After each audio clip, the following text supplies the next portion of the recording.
Thank you, Mr. Chairman, and thank you, Undersecretary Bulatow and Assistant Secretary Cooper, Advisor String, for your presence. Before addressing the substance of today's hearing, I'd be remiss if I did not take this opportunity with senior State Department officials here today to acknowledge that yesterday, for the first time in 25 years, Israel established diplomatic relations with two Arab countries. I had the honor to be in attendance yesterday at the White House when these historic Abraham Accords were signed. In my opinion, this is a game changer for the Middle East.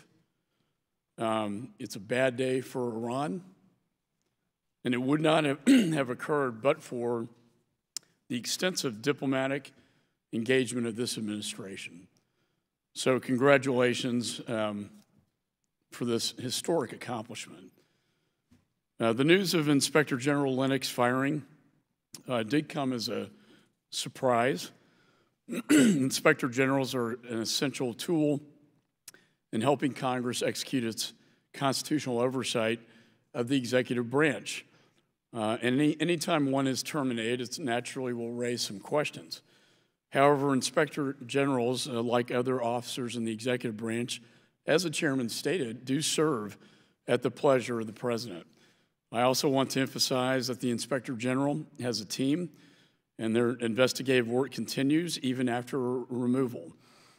And while I believe the president complied with both the law and with precedent from previous administrations and his termination of Mr. Linick, some questions surrounding his removal remain, and thus why we're having the hearing today. I'm pleased, though, that all three of you are here to shed more light to the public on the president's decision.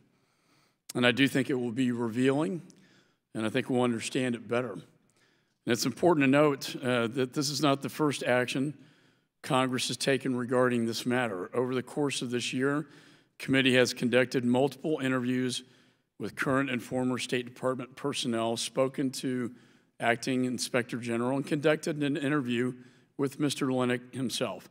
My hope is with today's hearing that these key witnesses can answer any outstanding questions so that we can put this matter behind us and turn our attention to the pressing matters that we have before us prior to the end of this Congress. I want to thank the witnesses for their service to the State Department and to the nation and to its employees around the world. And I will say, for the members' benefit, there will be a classified briefing after this hearing. And just given the information I've received, I believe it will be very insightful to the members. Insightful for the reasons that were taken by the president in firing Mr. Linick, especially as it pertains to national security. And with that, Mr. Chairman, I yield back.